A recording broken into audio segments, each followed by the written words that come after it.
Welcome to Schupak Sports. This week we have a wonderful guest. We have Brad Blevins on, who is part of the CAPS group. Brad is an attorney, and we're going to discuss NIL, which it's incredible. If you ever seen some industry that seems to be changing every day, I mean, it kind of reminds me, Brad, of like when we went from like VHS to DVDs, and DVDs all of a sudden disappeared. Welcome to Schupak Sports, Brad. I'm really glad to have you. Thank And you. Thank you for having me. let's get right into it. If you could give me and the fans just a little brief history, the NIL, and maybe go basically into, I think it was a court case with Bannon out in UCLA. Was that how it originated? Um, so there's a case from several years ago, and it related to college basketball, actually, and kind of shifted things. And then more recently, back in 21, there was a case, I believe it was Alston, that kind of shifted the Supreme Court's view of how the NCAA was treating athletes. That one wasn't NIL specific, but it allowed schools to pay athletes for like academic performance and things like that. Um, but the biggest shift, came shortly after that case was decided, and after a lot of states changed their laws with respect to athletes being able to earn compensation for their NIL. NIL at its roots is not a new thing. It's somebody's publicity right. It enables them to go out and use their fame, they're very simple, their name, their image, their likeness for whatever reason to go out and make a profit. And college athletes were prohibited from doing that for quite a long time, up until July in 21. And again, and maybe I jumped the gun. I think most of the fans know NIL means name, image, likeness. Do you see in the future, from what I understand, like there is state legislation, it varies from state to state. Do you see any sort of federal legislation in the future to kind of get it under control? Because for people like Marty Schupak and other fans, it looks like it's like the Wild West. So do you see any federal legislation coming? I- it- Up until now, it hasn't been a priority. There have been a lot of congressional hearings and committees that are trying to push this thing towards federal legislation. The NCAA is certainly putting a lot of money into lobbying efforts to push federal legislation. So it really depends. I could see perhaps a new administration now making it more of a priority, than the previous one, but I don't really foresee it. And honestly, I don't necessarily think that that would be a positive change unless some athletes get a seat at the table. The biggest push towards legislation, like I mentioned, is from the NCAA, and what they're looking for is kind of an antitrust exemption, and it's going to allow, if it were to get passed the way that they want it, it would basically allow these kind of unilateral caps on compensation and employment and things like that to essentially just continue kind of unregulated. And that's where these Supreme Court decisions like Alston um, have come down and said, hey, we don't agree with what the NCAA has been doing all these years. And so, anything that I do think it would maybe pass would be challenged not too long after as Okay. well. Well, and Brad, what about like a some sort of I guess certification of agents? Because maybe I'm wrong, but I think like I could like put a shield or something on my house and say I'm an NIL agent. What do you think about certification of agents? Yeah, I would love to see that. And again, I think that is something that could potentially be implemented through some type of federal legislation. You see the pro leagues, NFL, NBA, Major League Baseball, they implement agent certification through their players union. And again, without some type of unionization, It's really hard, to implement something like that, but I do see it as being necessary. As you mentioned, there's a really low barrier to entry across the country, and it varies from state to state. But, in its most stringent state, I would say is probably, looking at South Carolina, Texas, Florida. Um, States like them require bonding and insurance, which is great. Florida, I think, requires a criminal background check, which is awesome. I had to go get fingerprints to get my license in Florida. In South Carolina's fee, I think, is probably the highest in the country at $1,500 to get registered, which is kind of close to what some of the NFL unions require, or the professional unions like the Right. NFLPA and Major League Baseball Players Association require. So a little bit higher bar to entry there, but you also have states around the country that don't require any sort of fee, and you can just sign a player for, say, hey, I'm an NIL agent, and go on and represent those athletes. So Right. it is certainly problematic. Now, I'm kind of from the old school when if an athlete went to college and he was unhappy and he wanted to transfer, let's say from Penn State to Texas, he would have to sit out 1 year, unless I think there was some sort of waiver if a coach got fired or he left. But now they have the transfer portal. So I want you to describe that and give an example. Let's say somebody that is a football player at Alabama and he's a second string. You take it from there, Brad. Sure.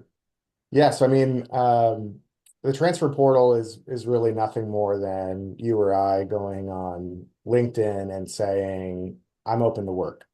So it's the athlete that is publicly notifying the university and the NCAA and making it known to other coaches that, hey, I want to seek seek positions and a roster spot somewhere else. And that right now opens the door for other colleges and coaches to contact those athletes. Um, there's another case that was out of Tennessee that enjoined the NCAA from any sort of kind of recruiting restrictions and things like that, and really prevents um, transfer restrictions right now. So you can put your name in the portal or even withdraw from your institution and go play immediately. Which I think is for the better, for the athletes, especially, unless there's some kind of formal collective bargaining, or, where you can actually put in a non-compete or something like that. I think that's the way that it should be. You see coaches that are free to move, free to leave kind of as they choose, and go and, play and compete and recruit the very next year in the same conference. Things like that happens all the time. So, Yeah, that's kind of the gist of the portal. In your, hypothetical with the second string quarterback, he, just puts his name in the portal and says, hey, I want to transfer.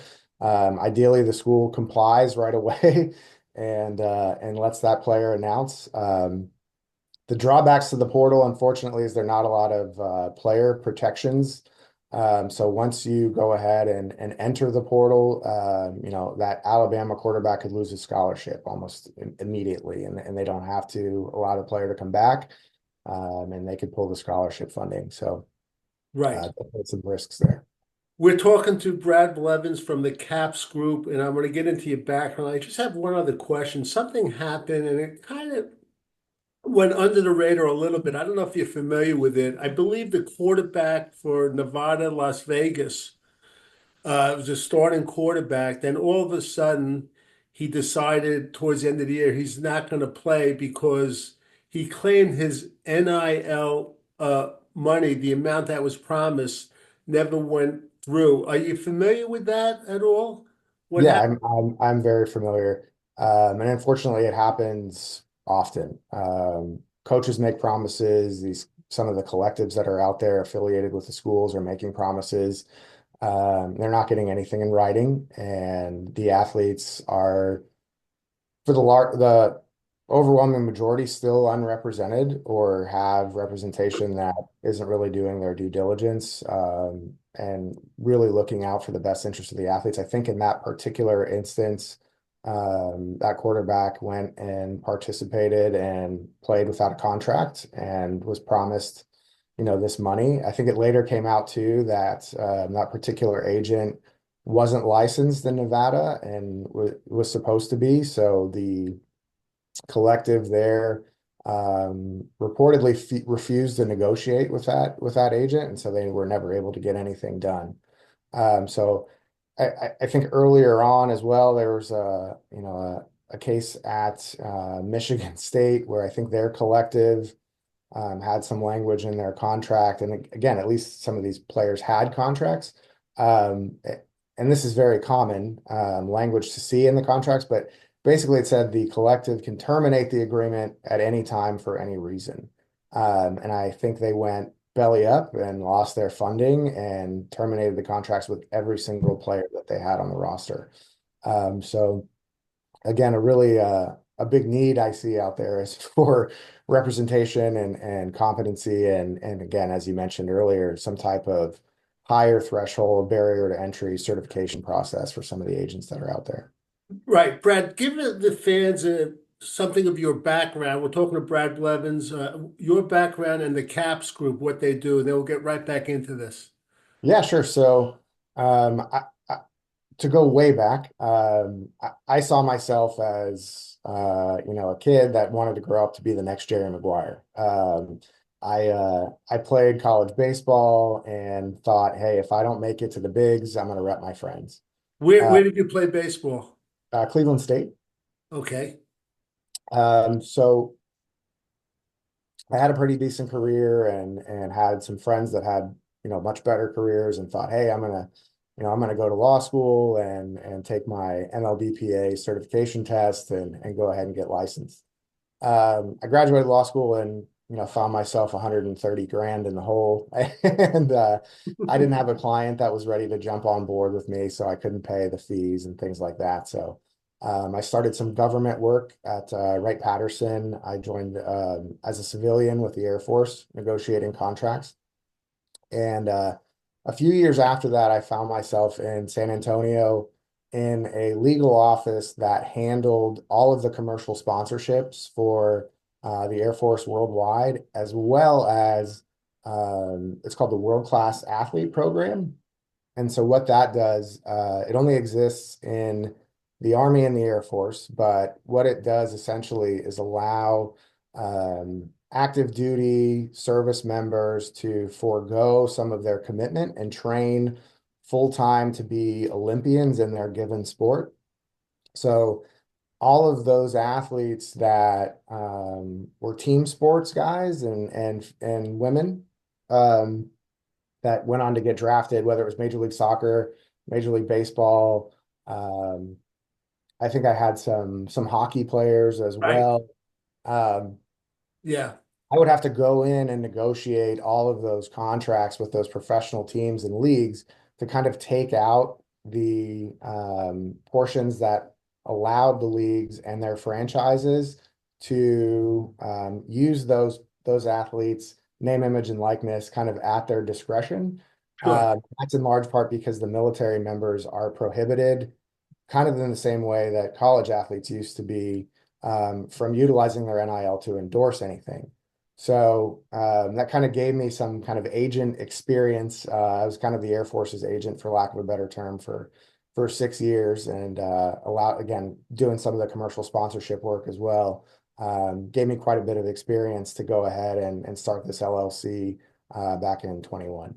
And how did you get involved in the CAPS group and give the fans an idea of what the CAPS group does? Yeah, I just went ahead and registered it on my own. Okay. So And you're a principal of the yes, CAPS. sir. Yeah. Okay.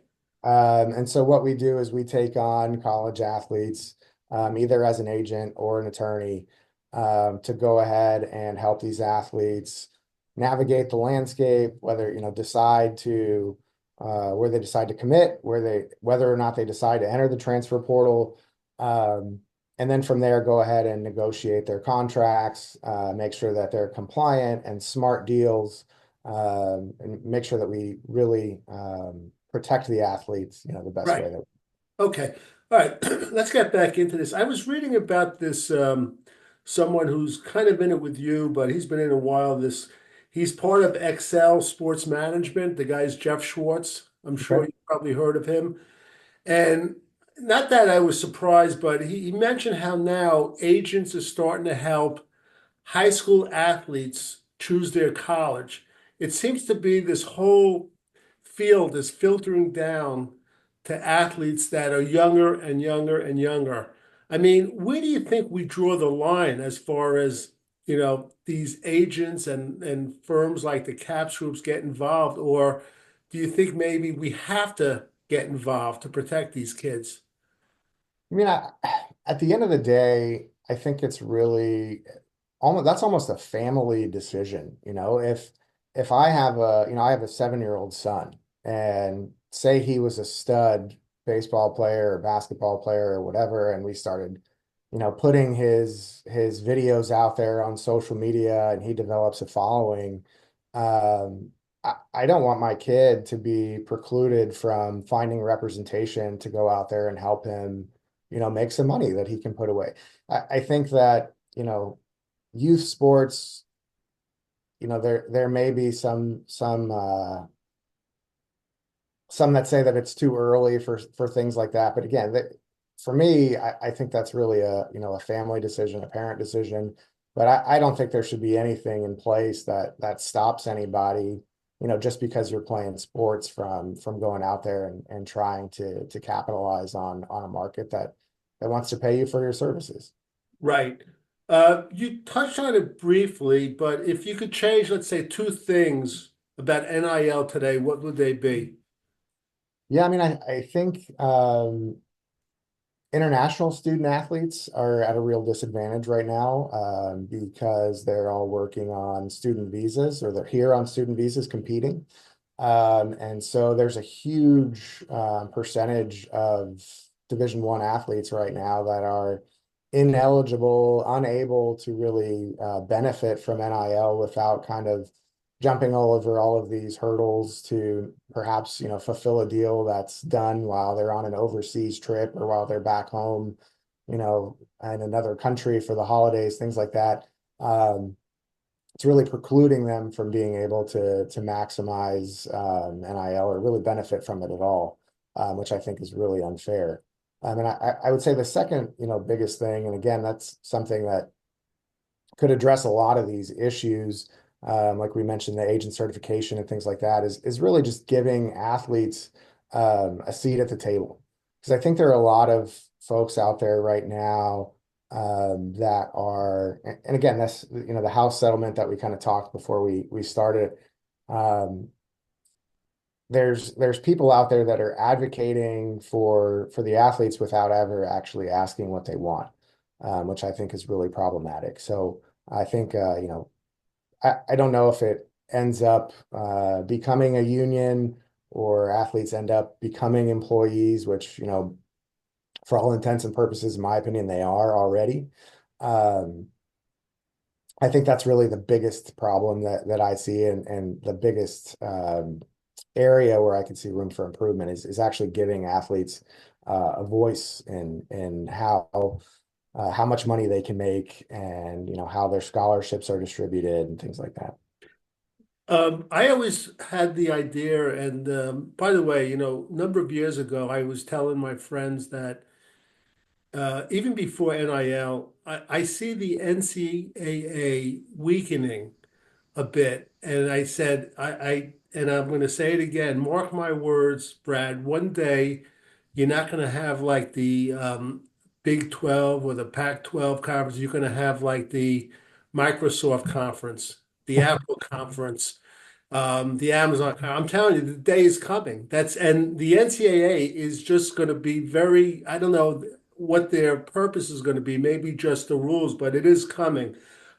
We had touched upon, you mentioned it. Could you get into briefly? We're recording this, by the way, on January 24th, 2025. and a couple of months hence, on April 7th, and I just caught that before we went on, there's a court case, some decision. Could you describe that briefly, what's going on? Yeah, so the house case is kind of the biggest player in the space right now.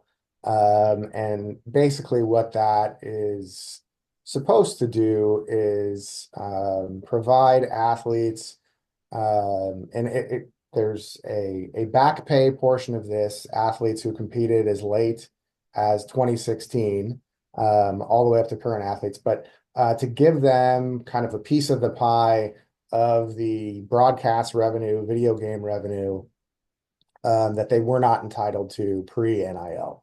And simultaneously, it also, among a few other things, but the biggest portion is it allows or purports to allow some revenue sharing with the university and the athletes to pay the athletes directly. That number as early as next year could be 20, I believe it's set at $20.5 million to distribute among its athletes. And that goes up each year. But there's still a lot of, ifs that are kind of circulating with that Sure. case. The judge may not approve it. The Department of Justice just recently filed an objection to the settlement as it's written because, again, the athletes haven't had a seat at the table. They're still concerned that it's going to allow the NCAA to kind of continue this monopoly and these very one-sided type of relationship with the athletes and continue to subject them to this antitrust scrutiny. Very recently as well, the Department of Education came in and said, hey, if this settlement is approved, you're also going to have to take these revenue sharing dollars, this 20 million that you're allocated next year, and distribute it to male and female athletes equally. So a lot of movement going on right now with this case. And, for me, I think there's some good and bad associated with it. And, I'm not certain that it ends up getting approved, especially the way that it's currently written.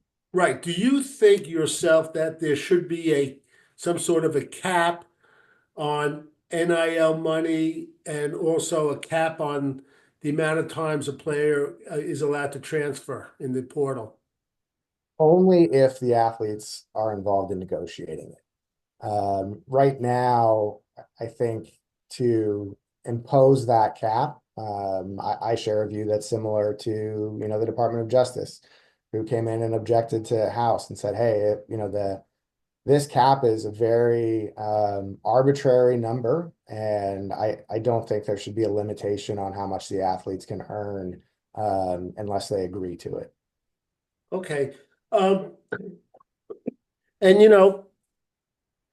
I wrote down a question. I'm just curious. I'm sure you follow sports like I do. I'm crazy about it my whole life.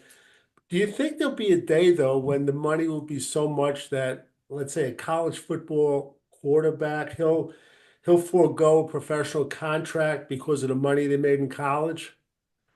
Forego it altogether, even just never go pro, or Yeah. just delay.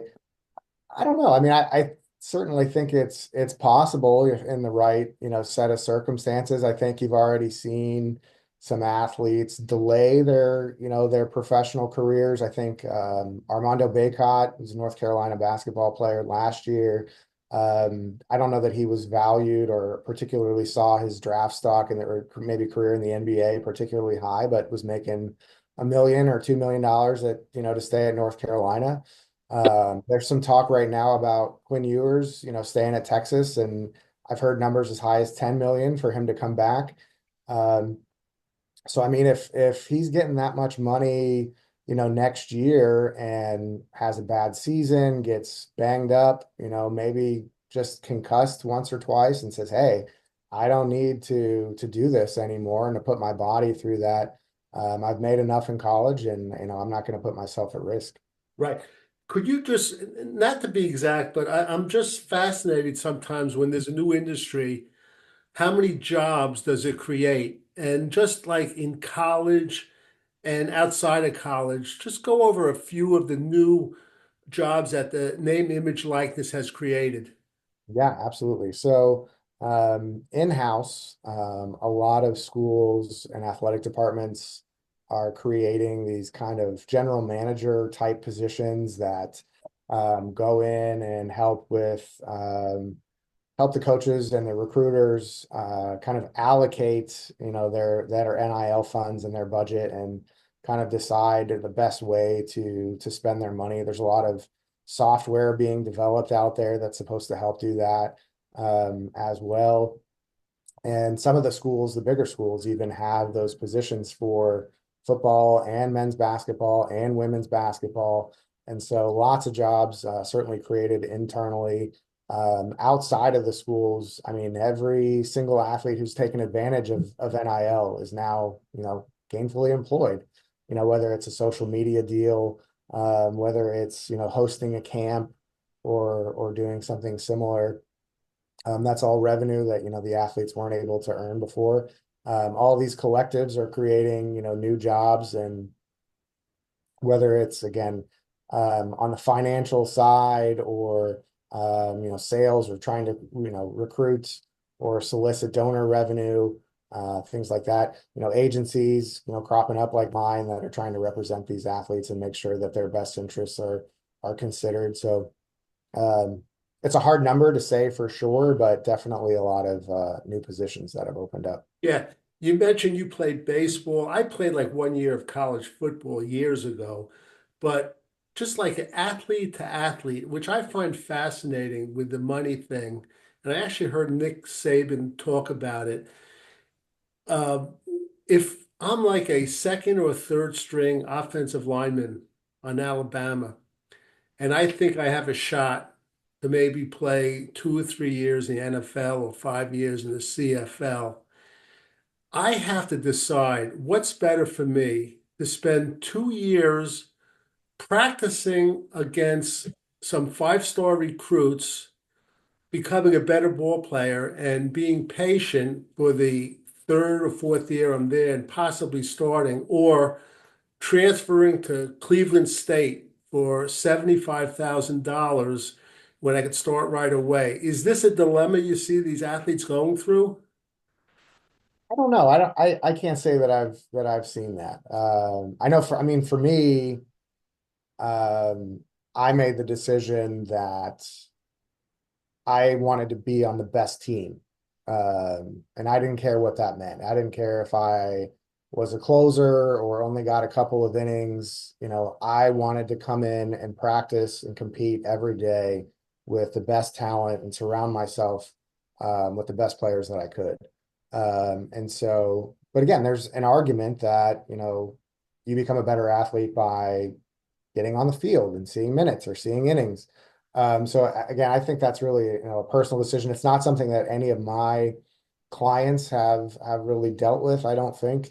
Um, I did have a one transfer that left a Big Ten program and went to an FCS program, who did go because he wanted to see the field a little bit more. But I've represented um, about 15 to 20 athletes over the last few years.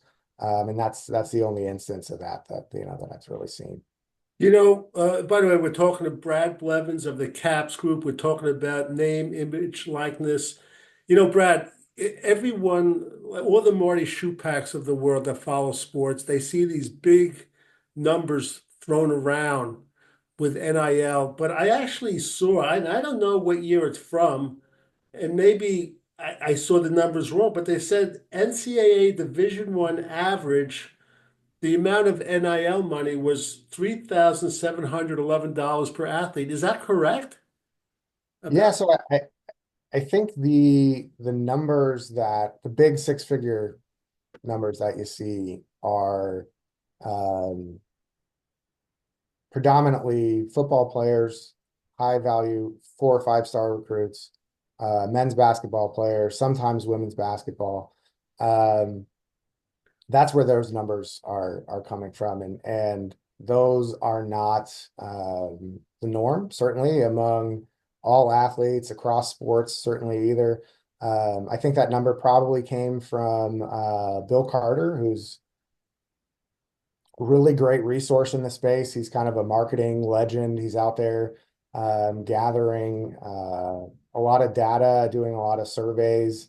Um, and so I think, you know, where the numbers where you see 3,000, I think a lot of that comes from kind of actual NIL work, not necessarily deals from the collective, but athletes who are engaging on social media and working with a brand to promote a product, or again, hosting a camp or jumping on a phone call with a fan or signing autographs or things like that. So I do think that that number is certainly more realistic than some of the 6 and 7 figure numbers that you see thrown around. Okay.